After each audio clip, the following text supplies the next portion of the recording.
Alright, so today we're going to talk about limits as x approaches infinity. So I thought this would be a nice little joke here. So if it's just x, it just looks like the infinity. If it's x squared, you got to add in more infinities, and as you keep going. It's not really like that, it's just infinity, but we would agree that x goes to infinity at a slower rate than x to the fourth. So the higher the degree, the faster it goes towards infinity is, kind of the whole idea behind this. So this is section 3.5, limits at infinity. So we're going to determine finite limits at infinity. We're going to determine the horizontal asymptotes, if any, of the graph of a function, and then we're going to determine infinite limits at infinity. So just a quick review of limits. So if I wanted to find the following limits, so say as I plug in 0, that's what that means, the limit as x approaches 0, I would get 3 times 0 plus 12, all of this over 0 squared plus 2 times 0 minus 8, which gives us, in the end, 12 over negative 8, or negative 3 over 2.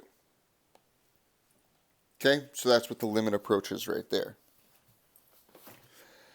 So now if it approaches 2, we would go ahead and we'd plug 2 in. So 3 times 2 plus 12. All of this is going to be over x squared, which is 2 squared, plus 2 times 2 minus 8. And what we end up with is a 0 in the denominator, and we don't like that. So we need to manipulate it a little bit to hopefully where we can get something out of it. Well, this is the same as if I took out a 3 here, it would be x plus 4. And on the bottom, it would be x plus 4 times x minus 2.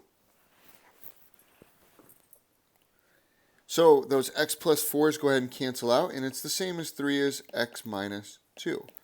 Well, if I plug in 2, I'm going to get something that is undefined, so the limit does not exist for this one. If I plugged in a negative 4, I would get 3 over negative 4 minus 2, which is 3 over a negative 6, or a negative 1/2. So that's what we've done before.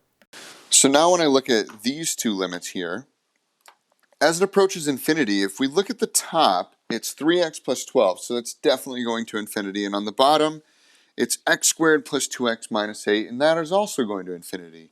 So based on what we know as of right now, we're going to get infinity over infinity.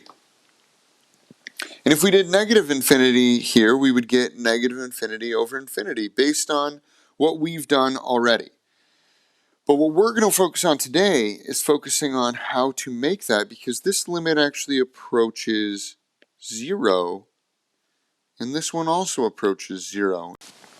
And the reason why this happens is if I were to think of the denominator and I want to take an x squared out of every term, right? So if I did everything divided by x squared, I would end up with 3 over x plus 12 over x squared divided by 1 plus 2 over x minus 8 over x squared. So for this, anytime we had infinity in the bottom here, we would go towards 0. So 3 over x is going to be 0.